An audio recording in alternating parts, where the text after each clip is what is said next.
Fala pessoal, vamos mais um bloco aqui de dívida e endividamento. Então, o que foi que a gente já viu? As definições, o que é que significa cada dívida, como é que se chega na dívida consolidada líquida. Já vimos os percentuais, os limites, né, que você precisa memorizar aí, que não estão previstos na LRF, mas você tem que saber. E agora a gente vai começar a falar dos prazos e o que é que acontece se ultrapassar. Bora lá, artigo 31 da Lei de Responsabilidade Fiscal. Veja que a Lei de Responsabilidade Fiscal, ela fala de dívida consolidada. É como se o governo se preocupasse mais com ela, né? É isso, professor. Olha só. Primeiro ele dá regras para a dívida consolidada, mas lá na frente, ela diz assim, ó, as normas desse artigo também serão observadas caso se descumpra limite para a dívida mobiliária que já está dentro da consolidada. É por isso que ele não repete, gente, porque a gente viu que a mobiliária está dentro da consolidada, lá na demonstrativa da despesa, na dívida consolidada líquida. Lembra quando eu mostrei a telinha da dívida consolidada líquida, que a mobiliária estava dentro, as operações de crédito estavam dentro? Então é por isso que ele não repete, mas ele não deixa você esquecer. E também quando se contrata a operação de crédito. Então veja que ele começa o 31 falando se a dívida consolidada ultrapassar, mas depois ele diz, isso também vale para a dívida mobiliária e para as operações de crédito. Né? Então vamos lá, só para começar aí para você não se perder. Quando ela é feita? Ela é sempre feita em cada quadrimestre. Já vai guardando, né? Porque a gente tem que saber quando faz e em que relatório faz. Quem já está um pouco mais avançado sabe que a cada quadrimestre se publica qual relatório? Relatório de gestão fiscal. E não é novidade, porque é o mesmo relatório que traz despesa com pessoal, que também é feita a cada quadrimestre. Então, lá na despesa com pessoal, nós temos a verificação a cada quadrimestre. Aqui, a cada quadrimestre, porque é no mesmo relatório que eu faço isso. Então, se verificar ao final de cada quadrimestre que a dívida consolidada ultrapassou o máximo, que máximo? Tá aqui, ó. O máximo daqui. Lembrando que a União não tem, mas na prática CGU e TCU adotam, né? Então, se você vai fazer prova da área de controle, TCU, CGU, TCE, CGE, CGM, tem que dar uma olhada.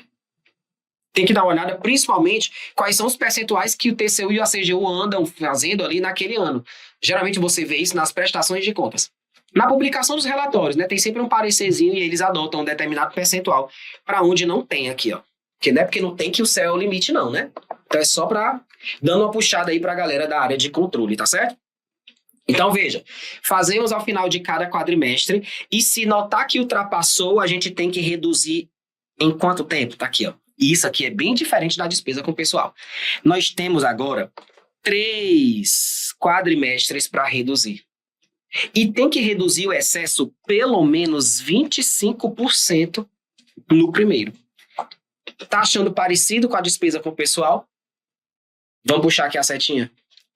Na despesa com o pessoal, é diferente.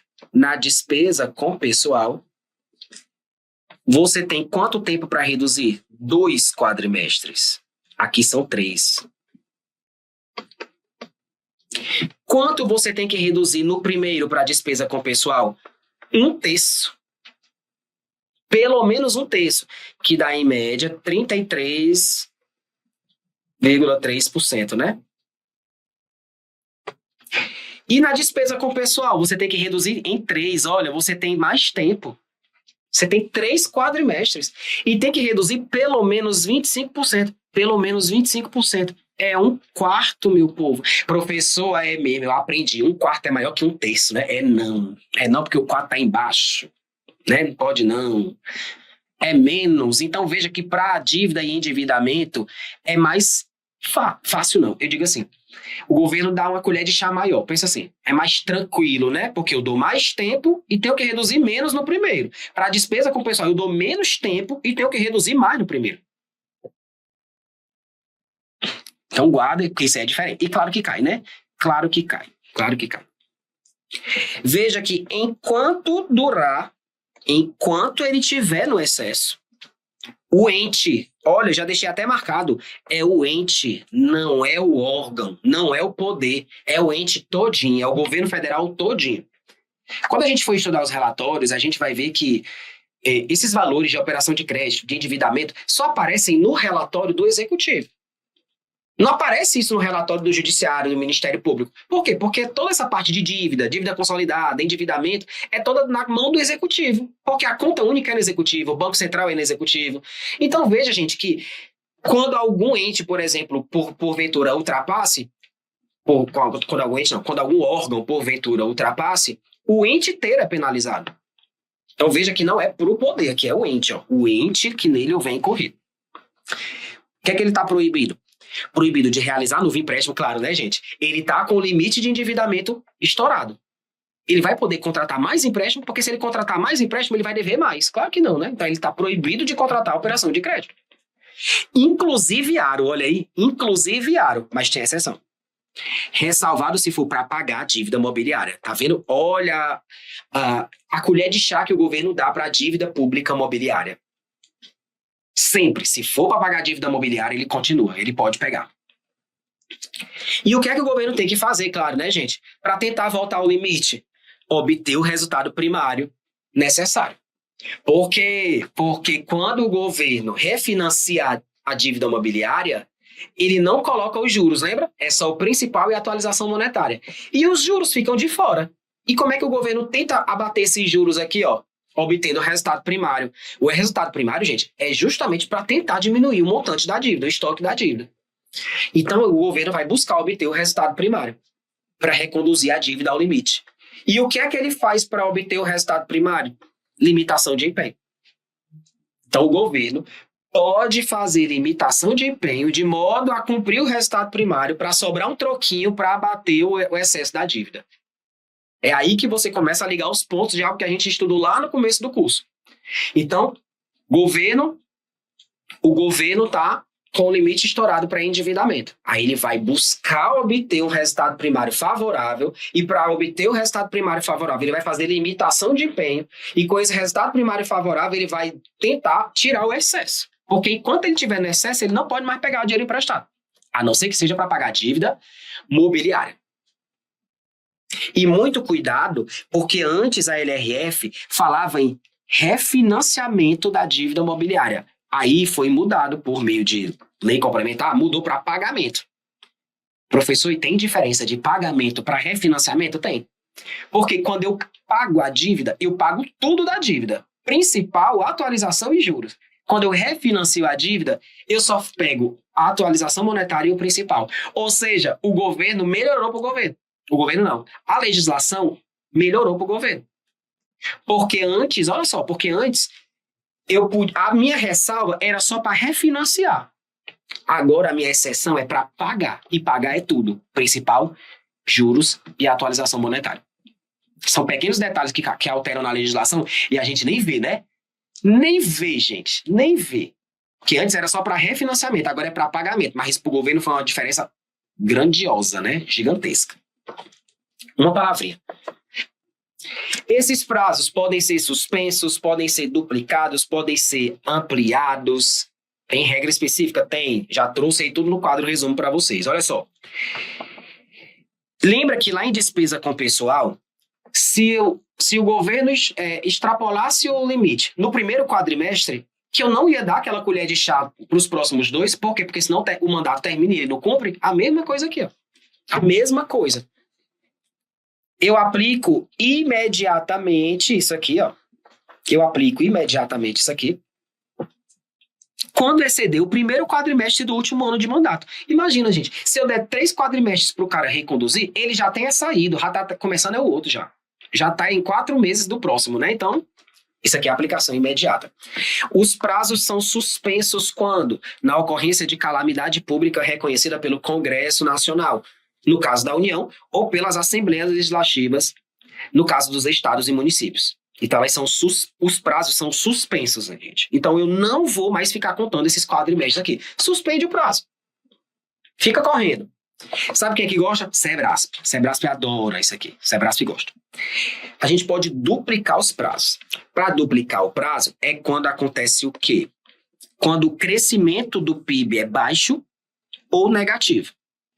E é o PIB nacional, regional ou estadual, né? Claro, dependendo do ente que está fazendo aquela apuração. E seja baixo ou negativo por um período igual ou superior a 4 trimestres. E aí a gente duplica. E o que é crescimento baixo? É uma taxa de variação do PIB inferior a 1%. Claro, negativo é menos do que zero, né, gente? Negativo é menor do que zero. E baixo é menos do que 1%. Olha, o PIB vem crescendo 0,2%. Já faz um ano que ele está assim, né? Os últimos 4 trimestres. Então, sempre menor que 1%, baixo crescimento. Então, ele está no momento ali que está flexibilizado. Então, esses prazos aqui são duplicados. Em vez de ser 3 quadrimestres, são 6 quadrimestres. Beleza? E a gente pode ampliar o prazo. Na hipótese de se verificar mudança drástica na condução das políticas monetária e cambial, claro, reconhecida pelo Senado, né, o prazo poderá ser ampliado em até 4 quadrimestres. Eram 3 mais 4, 7. Então, cuidado, né? Então, amplia para até 4.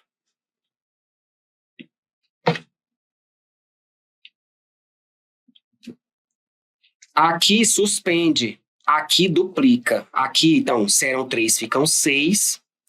Gente, ampliado aqui até 4. Ó. Cuidado, gente, não troca aqui. Aqui amplia para até 4. Aqui duplica o que eram 3. Cadê? Ó? O duplicado, se eram 3, vai ficar 6. Aqui amplia em até 4. Cuidado. Regra geral, 3. Ampliação, amplia até 4. Duplicação, vai ficar 6. É muita coisa para, né? E não pode confundir isso aqui lá com despesa com o pessoal, tá bom? Porque tudo isso aqui que eu tô falando é endividamento. Enquanto perdurar, veja o que é que a gente viu. Que enquanto perdurar, ele não faz nem isso e tem que buscar fazer esse 2. E depois que tiver ultrapassado, mais impedimento. Passou do prazo e não reconduziu, olha só, também não recebe mais transferência voluntária. Professor, que diabo é isso? Olha assim, gente. Enquanto perdurar, não pega mais dinheiro emprestado. Ó, venha para a regra. Enquanto perdurar, não pega mais dinheiro emprestado, não pega mais empréstimo. A não ser que seja para pagar a dívida. Enquanto perdurar, vai buscar obter um resultado primário favorável para tentar abater aquilo ali, né? Para tentar reduzir aquele excesso. Ultrapassado o limite para reconduzir, não reconduziu, já não recebe mais nem transferência voluntária. Já não recebe mais. Claro que tem exceção, né? Exceto em quais áreas? Isso aqui você já tem que saber. Desde o começo da LRF eu falo disso. Educação, saúde e assistência. Se for transferência voluntária na área de educação,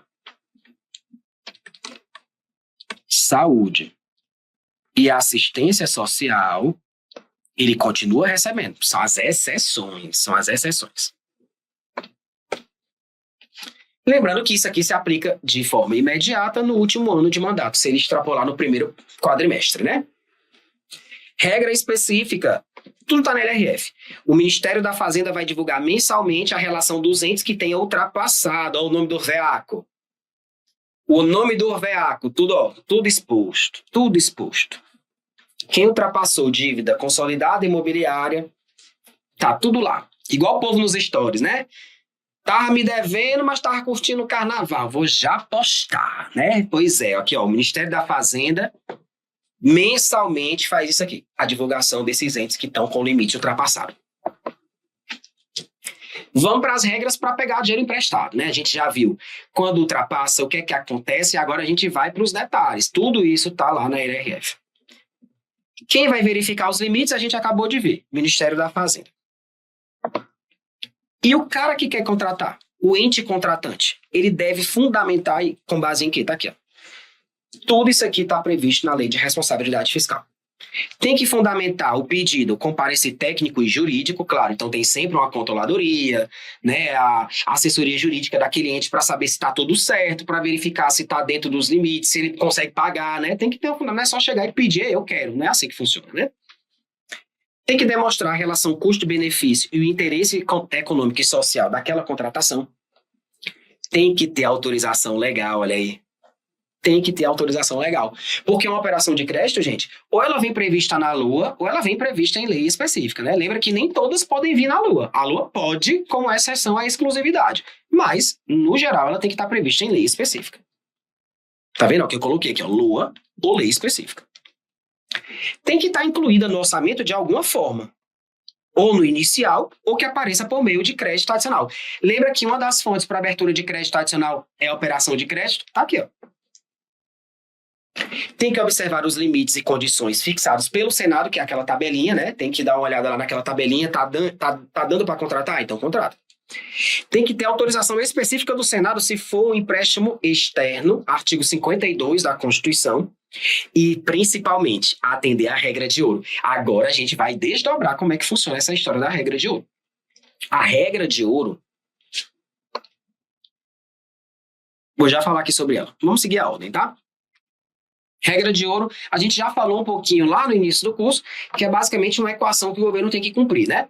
O máximo de empréstimo que o governo tem não pode superar as despesas de capital que aquele mesmo ente tem. Então, essa é a equação, mas a gente vai já falar porque tem jurisprudência sobre isso, tá bom? Olha só sobre dívida mobiliária. As operações relativas à dívida mobiliária federal, autorizadas na LOA ou na Lei de Crédito Adicional, podem ser objetos de processo simplificado que atenda às suas especificidades. Isso aqui está na LRF. E sabe aquele artigo, velho, bem pequenininho, escondido, né? Que pode aparecer justamente na prova do azarado, né?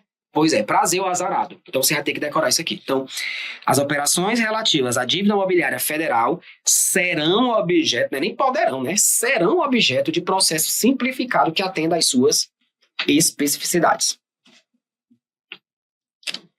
Como é que eu vou considerar os recursos de operação de crédito para efeito de um ano? É quando eu contrato? É quando eu tiro lá do banco? É quando eu gasto o dinheiro do que eu peguei emprestado? Isso também a LRF vai respondendo e a Constituição Federal também ganhou dispositivo nesse sentido. Vamos lá. Considera-se em cada ano o total dos recursos de operação de crédito nele ingressados e o das despesas de capital executadas. Isso aqui é para efeito de apuração da regra de ouro. Ingressado é o que de fato entrou nos cofres públicos, né? E despesa de capital executada é o que o governo empenhou pelo ponto de vista orçamentário, para efeito de apuração, né?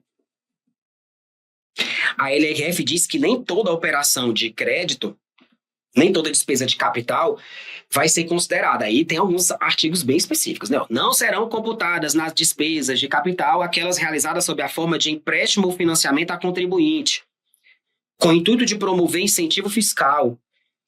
FGV gosta. Eita, como ela gosta, né? Ela mexe muito com isso aqui. Que ela vai lá na exceção da exceção da exceção. Se o empréstimo ou financiamento a que se refere for concedido por instituição financeira controlada pelo ente, o valor da operação é deduzido das despesas de capital. Então, regrinha para você ver assim, domingo antes da prova, né? Para você ver domingo antes da prova.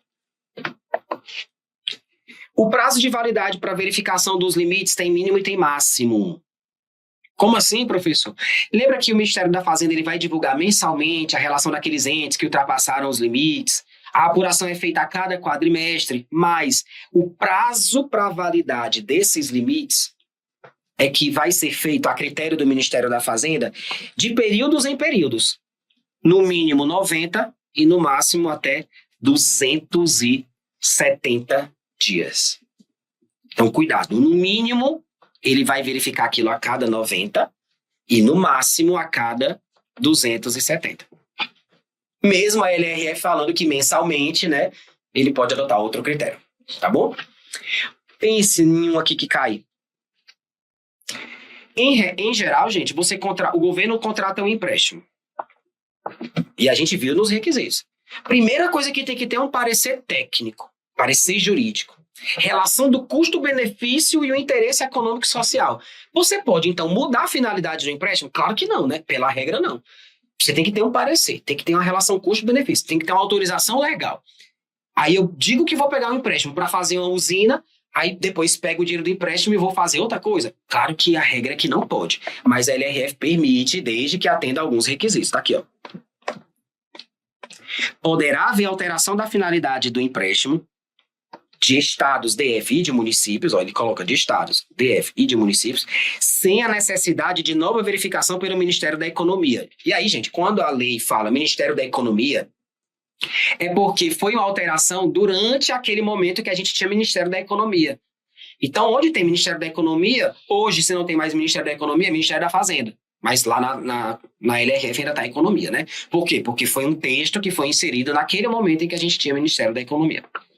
Então, veja que pode ter alteração da finalidade de um empréstimo contratado por Estado, DF e município sem a necessidade de nova verificação pelo Ministério da Fazenda, que é ele quem vai fazer os requisitos, né? Dá uma olhadinha se está tudo certinho. Agora, desde que haja prévia e expressa autorização, no texto da LOA, em crédito adicional ou em lei específica, que se demonstra a relação custo-benefício e o interesse econômico e social. Veja que mesmo para alterar, ele ainda tem que continuar cumprindo isso aqui, ó.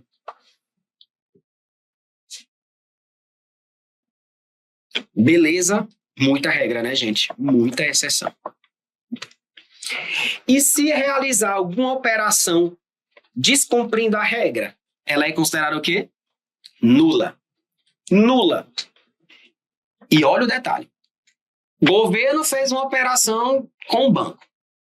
Descumpriu as regras da LRF. Vai dar muito problema, né? E muito. Mas o banco vai dizer assim, quero saber, não. Eu agora quero o dinheiro todo de volta e eu ainda quero que você me pague juros. Porque só descobriram bem depois. Descobriram que não podia bem depois. Mas o governo pegou lá o dinheiro, na hora de devolver o banco. Ei, eu quero juros. Quero juros. Pode não. É vedado o pagamento de juros e demais encargos. Por quê? Porque você só tem que devolver o principal. A operação realizada com infração será considerada nula, procedendo-se ao seu cancelamento mediante a devolução do principal. Foi nulo desde o começo. Não tem essa história de cobrar juros desde o tempo que ele errou. Não, é só o principal. Ah, então o banco vai ficar no prejuízo. O banco é muito gaiato, né? Porque já foi errado desde o começo. Eles também têm que ser a LRF, né? Tem que saber a LRF também. Se a devolução não for feita no ano de ingresso do recurso, ou seja, no mesmo ano em que o dinheiro entrou, ela vai ser consignada numa reserva específica na LOA do ano seguinte, porque tem que devolver. Tem que devolver porque ela foi nula, né? Então foi um empréstimo contratado de forma errada. É considerada nula. Não é anulável, viu? É nula. Nula mesmo. E agora a gente vai falar da bendita regra de ouro. Regra de ouro que tem muita, né, especificidade. Bora para a regra de ouro. Gente, a regra de ouro, ela está prevista na Constituição Federal, mas ela tem muitos detalhes que você precisa saber da LRF e também de jurisprudência. O que é que a Constituição diz? Olha só, a Constituição diz o seguinte, é vedado realizar operação de crédito que exceda o total das despesas de capital. Então a equação fica assim, ó.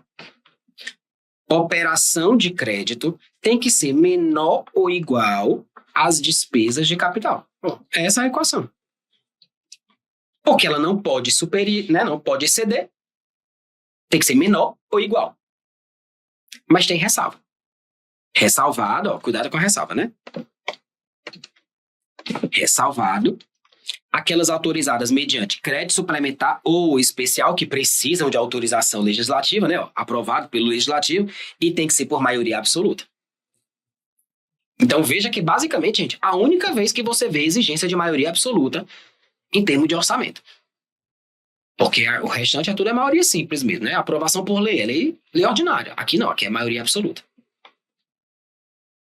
Eu não estou dizendo, gente, que a lei que vai abrir o suplementar é uma lei complementar, não. Mas exige para aprovar aquele suplementar e aquele especial maioria absoluta. É isso que a Constituição está falando, tá bom?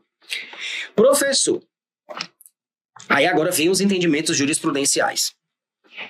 Se eu tenho 100 de despesa de capital apurado, então eu não posso pegar 110 de empréstimo, né? Não pode. Ou seja, se eu pegasse 110, é porque esses 10 eu ia financiar a despesa corrente. Certo? Depende. Porque, de fato, ou a despesa é corrente ou ela é capital. Então, se eu tenho 100 de despesa de capital e estou pegando 110, eu vou fazer o que com os outros 10? Tacar nas correntes, né? Mas veja que não é isso que a regra de ouro fala.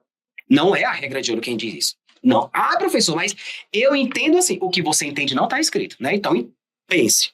A regra de ouro diz, o máximo de despesa de capital é o seu limite, é o seu céu para pegar empréstimo. Então se eu pegar... Pode ser o entendimento, mas não é o que está escrito. O problema é que a banca coloca o que não está escrito, o que você acha que é. Quando o governo criou uma regra, que é aquela regra que eu falo lá do princípio do equilíbrio, que você geralmente utiliza em supermercado, né? Eu não vou passar mercantil no cartão de crédito. Porque a fatura, antes de chegar, eu já quero vir no mercantil de novo. E tome compra, e é pegando, né, os Danone caro, menino, você quando vai comprar num cartão, você pode olhar que você pega as melhores coisas, né? E ainda vai com fome, que é pior ainda. Vixe, Maria, você compra até casa pegando fogo. Pois é, mas é a mesma lógica. Mas ali é uma decorrência do equilíbrio. Você não pegar empréstimo para pagar a fatura do cartão. Professor, eu pago um cartão, pego o limite, pago o outro, eu vou fazendo assim, ó, rotativo do rotativo, né? Eu não rodo só um cartão, não, eu rodo meus cartões tudinho. Pois é, então, veja, isso é uma decorrência do equilíbrio. Não se endividar para financiar gastos correntes. Isso é equilíbrio, isso não é decorrência da regra de ouro. A regra de ouro, ela é bem direta, é preto no branco. Não pegue empréstimo em valor maior do que o que você tem de despesa de capital.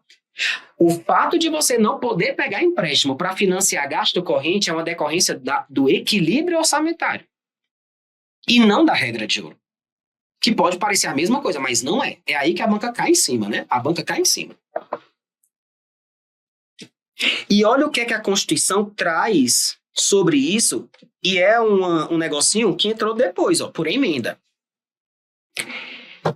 Para fins de apurar, no fim do ano, se cumpriu ou não a regra de ouro, veja que eu estou terminando o ano, não é na hora de abrir, é na hora de fechar o exercício. Porque a LRF, quando fala de regra de ouro, gente, a regra de ouro lá na LRF nem tem essa exceção por maioria absoluta, não. Lá na LRF só diz assim, ó, não pode pegar mais empréstimo que supera a despesa de capital. Pronto, ela não fala da exceção da Constituição. Lá na LRF, é como se ele falasse assim, ó, para efeito de apurar antes de executar o orçamento. Aqui não, aqui é no fim do ano. No fim do ano, para saber se eu cumpri ou não a regra de ouro, aí a Constituição diz o seguinte: as receitas dos empréstimos realizados no contexto da gestão da dívida pública mobiliária somente serão considerados no ano em que se for realizada a despesa. Olha aí, isso aqui é interessante. Isso aqui é interessante. Porque é o seguinte, às vezes o governo faz uma contratação, mas não necessariamente o dinheiro que ele vai gastar com aquele empréstimo não foi usado ainda. Então veja que, para efeito de apuração no fim do ano, o que vale é o dinheiro utilizado. Eu gastei quanto no contexto dessa dívida com o dinheiro que eu peguei emprestado? Porque vai se considerar o quê? O ano em que for realizada a despesa e não o mês em que eu contratei o empréstimo. Ah, professor, mas eu quando pego empréstimo é eu pedindo o dinheiro caindo e eu gastando. Mas na LRF não é assim, né? Na LRF e na Constituição principalmente. Na Constituição ele deixa bem claro que no fim do ano só vou considerar a receita do empréstimo no ano em que eu realizar a despesa para a qual eu peguei aquele empréstimo. Que às vezes você pega e não gasta de imediato, né? Ainda tem isso. Vamos para a jurisprudência. A ADI 5683 cai muito. O FGV e Sebrasp cobram bastante, tá? A regra de ouro não impede a contratação de empréstimo para custeio de despesa corrente, tá vendo? Isso aqui não sou eu quem está dizendo, quem está dizendo é a jurisprudência. O fato do governo não poder contratar empréstimo para financiar gasto corrente é uma decorrência do equilíbrio, não é uma decorrência da regra de ouro. Professor, mas tem uma regra na Constituição, que a gente até já trabalhou lá em transferência voluntária, que impede o governo de pegar empréstimo para pagar salário. Mas aí é outra coisa, gente. Aí é um detalhe mais específico. Despesa corrente não é só salário. Dentro das despesas correntes, eu tenho salário, eu tenho juros da dívida e eu tenho outras despesas correntes. De fato, a Constituição proíbe pegar empréstimo para pagar salário. E veja só, é pegar empréstimo de banco público. Porque se o governo quiser pegar empréstimo de um banco privado para pagar salário, pode. Não pode, é com banco público. Estou falando aqui de lei de responsabilidade fiscal. Quem tem que cumprir são as instituições públicas, né? Então, se ela contrata com um banco privado, não está descumprindo regra nenhuma. Então, veja que a própria ADI diz isso. O que a ADI diz é: Proíbe-se tão somente a contratação que exceda o montante das despesas de capital. Eu trouxe texto da jurisprudência porque as bancas cobram do jeitinho que está aqui na alternativa. Só que ela vai dar um exemplo, né? O presidente, o governador do estado alfa, pronto. Mas é a mesma situação. O chefe do executivo, presidente, governador e prefeito, é quem vai analisar se a operação a ser realizada se compatibiliza com o montante da despesa de capital. Então ele vai analisar, eu quero contratar um empréstimo de 100. Quanto eu tenho de despesa de capital? 100, então tá dando certo. Por enquanto tá ok. A autorização pelo legislativo representa apenas um dos requisitos constitucionais para realizar o empréstimo. O que a Constituição proíbe é que os empréstimos realizados junto à instituição financeira controlada pelo próprio governo seja utilizada para pagar salário, tá vendo? Ele deixa bem claro. O que não pode é pegar empréstimo com banco público para pagar salário, despesa com pessoal. Aí realmente não pode. Mas isso não é sinônimo da regra de ouro. Isso aqui causa uma confusão, gente, porque todo mundo acha, né, muita gente acha que regra de ouro é a mesma coisa que princípio do equilíbrio. Não é. Não é. Na mesma ADI, não podem ser realizadas junto à instituição financeira estatal com vistas a pagar salário. Mas nada impede que se contrate um empréstimo com instituição privada para pagar salário. Porque a proibição não alcança os bancos privados.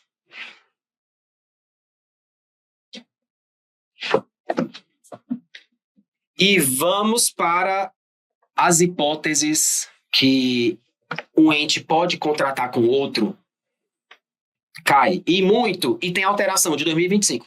Viu? De 2025. E é uma alteração que em 24 teve alteração. Em 25 alteraram o que foi alterado em 24. Você não tinha nem visto a alteração de 24. Já mudou de novo, né? Cuidado com isso aqui. Vamos lá.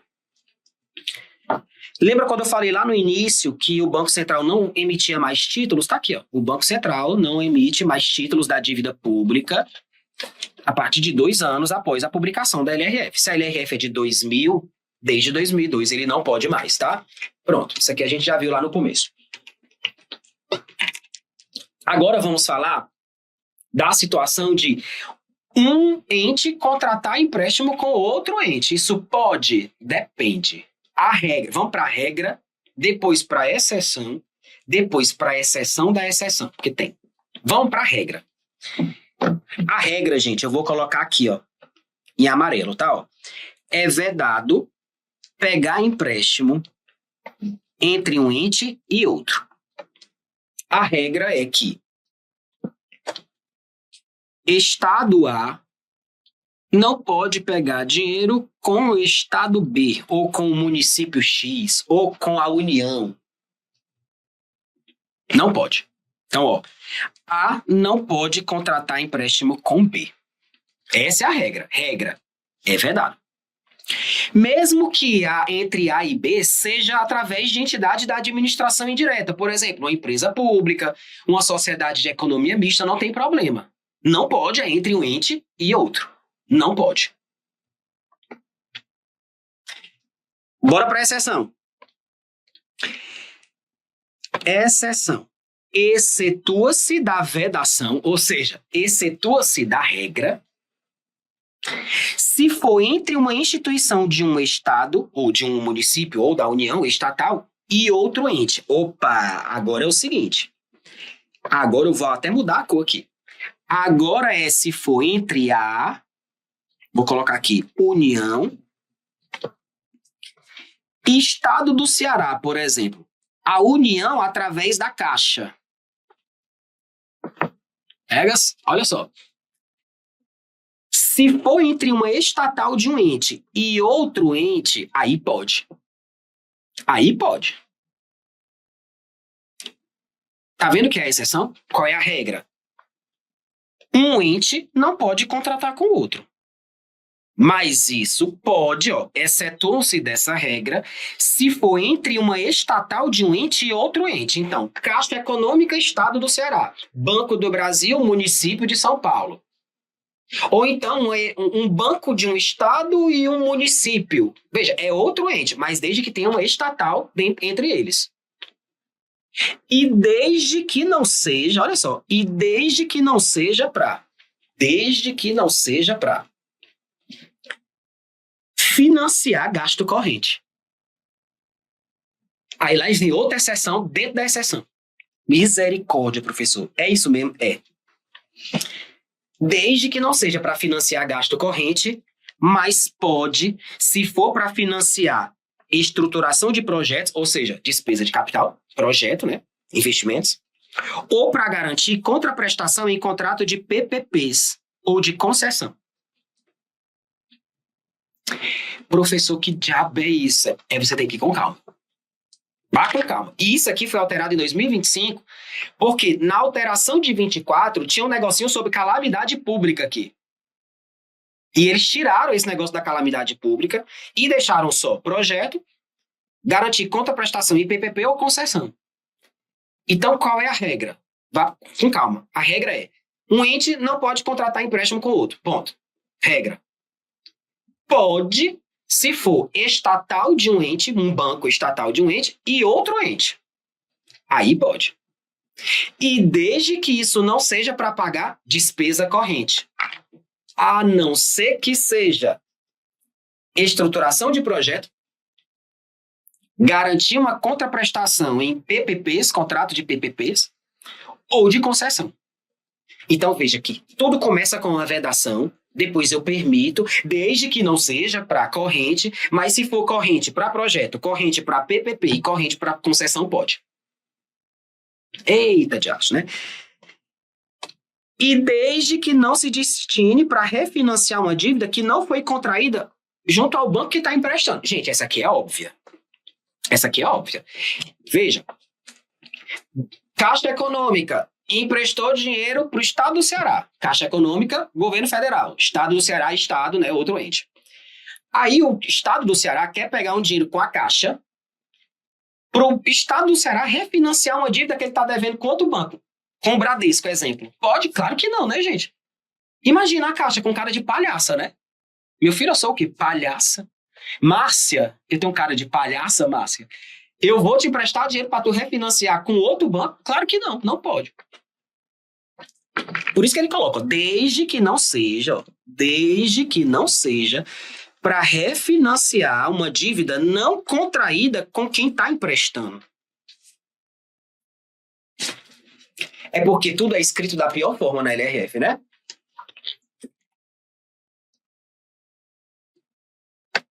Um ente pega dinheiro emprestado com outro ente através de um estatal, e o ente que está pegando emprestado quer refinanciar uma dívida que não é com o banco que está emprestando. Não rola, não vai rolar. Não vai rolar. Essa é tranquila. A pior é essa. Essa aqui é a pior. Por quê? Porque primeiro ele disse que não pode, depois ele disse que se excetua da vedação, desde que não seja para despesa corrente, mas se for corrente disso, ele diz que pode. É uma bagunça, gente. Então, se você não esquematizar isso aqui, você não vai desenrolar na hora da prova.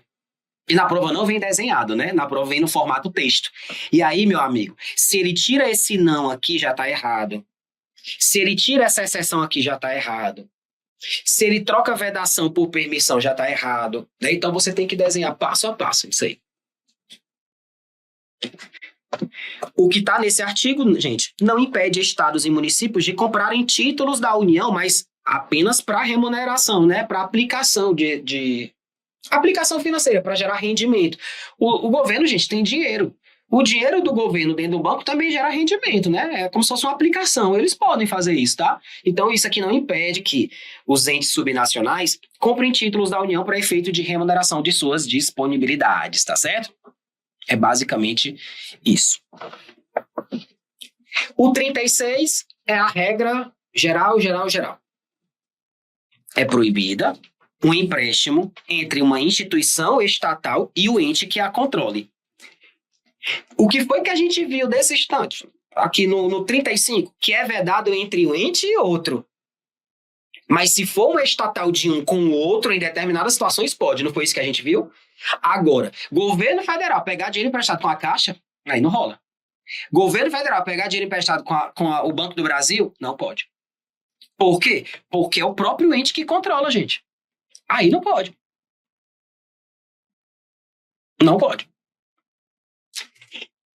É aqui que começa o lance das pedaladas. Porque pedalada é um termo muito genérico, né? Professor, pedalada é o que aconteceu com a presidente. Não, gente, pedalada é um termo bem genérico. Tanto que hoje se fala de contabilidade criativa, em vez de falar pedalada, porque tem gente que acha que pedalada é só se fizer isso aqui. Não, a contabilidade criativa é você meio que dar uma maquiada numa situação ali para não parecer que está ferindo a LRF, mas está ferindo. Então veja que quando acontece isso aqui na prática, eu vou até trazer alguns exemplos, não foi algo muito assim de cara. Não foi o governo federal, o presidente, pegando o dinheiro emprestado de forma assim descarada com a Caixa Econômica. Não. Foi outra operação feita que se simulava a um empréstimo. Ou seja, que se equiparava ao empréstimo. Porque a gente vai ver já esse artigo. Equipara-se a operação de crédito e é vedada. Tá aqui, ó. 37. Então, muita coisa do que acontece para que se chegue numa pedalada fiscal, para chegar no caso de impeachment, de crime de responsabilidade, envolve o 37, que são coisas que se assemelham à operação de crédito, e também é vedado. Então, geralmente, acontece algo aqui dentro. E, geralmente, acontece algo quebrando também o 36. Por quê? Porque não pode um banco estatal, uma estatal, controlada por esse ente aqui, e esse ente pegar dinheiro emprestado com a própria estatal que ele controla. É muito bom, né? Você é o dono da bodega. É tipo...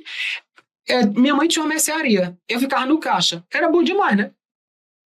Eu comia as coisas e não botava o dinheiro. O povo comprava as coisas e pegava o dinheiro pra mim. Minha mãe em casa, ó. Cadê o dinheiro? Né? Nem tinha comida, nem tinha dinheiro, porque eu passava o dia todo comendo as pipocas da minha mãe. E o povo vinha comprar pipoca, eu ficava com o dinheiro da pipoca. Cadê o dinheiro da minha mãe? Pois é, mesma coisa. Não pode, gente. Porque é o próprio ente que está contratando com a própria estatal. Agora, continuando. O disposto no caput não proíbe instituição financeira controlada de adquirir no mercado títulos da dívida para atender a investimento dos seus clientes. Aí é diferente. Ele não está pegando dinheiro empréstimo. Não, aqui ela está comprando um título para atender a investimento do cliente. Aí é outra história. Aí aqui pode, tá bom? Vamos lá. O que é que se assemelha e também é vedado? 4 itens. Quem gosta? FGV. FGV adora isso aqui. O que é que se equipara a empréstimo e é vedado? Captar recurso a título de antecipação de receita de tributo ou contribuição. Já bem isso, professor, não pode fazer aro, não, é? Pode. Agora, com o fato gerador que ainda não aconteceu, aí não pode. Porque quando o governo vai fazer uma antecipação de receita, uma aro, provavelmente o fato gerador já aconteceu. Ele já fez o lançamento, então, né, uma receita tributária que ele já lançou. O cara só não pagou no prazo. É diferente. Agora, fazer uma antecipação de um tributo ou uma contribuição que o fato gerador ainda não aconteceu, aí não pode. Recebimento antecipado de valores de empresa em que o poder público detenha o controle, salvo lucros e dividendos. Cuidado com a exceção. Porque lucros e dividendos é uma forma de receber dinheiro que não é antecipação, né? Então, veja, o governo controla uma estatal. Aí o governo fala assim, ei, me antecipa um negócio aí bem rapidinho. Não é empréstimo não, mas me antecipa? Pode não, gente, pode não. A não ser que seja lucros e dividendos, até porque lucro e dividendo não é antecipação, né? É realmente uma remuneração ali paga para quem tem controle acionário. Também não pode, ó, e se equipara, assumir direta ou indiretamente, né, um compromisso, confessar uma dívida ou qualquer operação assemelhada com o próprio fornecedor de bens, mercadorias ou serviços. Como assim, gente? Você tem um fornecedor. Aí é como se ele dissesse assim, ó, rapaz, manda aí logo os produtos aí, depois eu pago. É como se você estivesse pegando empréstimo para pagar ele. Porque ele vai te adiantar porque ele é teu amigo, né? Claro que não. Então veja aqui, isso também se equipara a empréstimo. E é vedado. Mas tem exceção, ó. Não se aplicando esta vedação a empresas estatais dependentes. Se for um estatal dependente, não se aplica isso aqui. Também se equipara a empréstimo e não pode assunção de obrigação sem autorização orçamentária, com fornecedor para pagamento depois. Gente, o fornecedor não quer saber, não. É como se ele estivesse emprestando dinheiro para você. Ou tu acha que ele vai te entregar o produto e daqui a um ano tu vai pagar o mesmo valor que ele fosse cobrar se tu pagasse hoje? Claro que não, gente. Então, vai se assemelhar a uma operação de crédito? Não pode. Então, esses 4 aqui não podem. E sempre quando tem alguma coisa de contabilidade criativa, pedalada fiscal, ou é o 37 que é descumprido ou é o 36. Ou então a combinação dos dois, 36 com 37. É o que mais acontece, tá bom? Aí entra na história Manual de Demonstrativos Fiscais. Porque o Manual de Demonstrativos Fiscais traz exemplos do que não é considerado empréstimo. Então, se não é porque pode, né, gente? Veja que o que se equipara é vedado. Então, o que não é, pode. Não se equipara a operação de crédito. E, claro, desde que aquela operação não implique aumento da dívida consolidada líquida. Porque se aumentar a dívida, gente, é porque é um empréstimo disfarçado, né? Assunção de obrigação entre pessoas jurídicas, administração direta, fundos, autarquia, fundação e estatal dependente, mas integrante do mesmo estado, DF ou do mesmo município. É como se fosse uma operaçãozinha interna ali. Isso aqui, gente, basicamente é como se fosse uma operação intra-orçamentária, digamos assim, né? Nem parcelamento de débito pré-existente junto à instituição não financeira. Porque instituição não financeira não é banco público, né? Então, esses dois aqui, já sabe quem cobra, né? FGV. Adora. Porque já é difícil o 37 da LRF, ainda vem o MDF dizendo que tem coisas que parecem ser, mas que não são e que pode. O problema, gente, de endividamento é o texto da LRF, né? Porque primeiro ele diz que é vedado, depois ele diz que pode, mas se puder, não pode para isso, se pode para aquilo, aí é uma confusão, né? Então você realmente tem que desenhar e esquematizar bem direitinho. Vamos para as AROs. Gente, eu vou deixar a ARO para o próximo bloco, tá bom? Para a gente não ficar muito extenso. Para você dar uma relaxada aí. Próximo bloco a gente vai falar ainda de endividamento, nós temos que falar ainda sobre antecipação de receita orçamentária, que a gente só falou lá em receita e não entrou nos detalhes, né? Mas daqui a pouco a gente continua. Não sai daí, já a gente volta.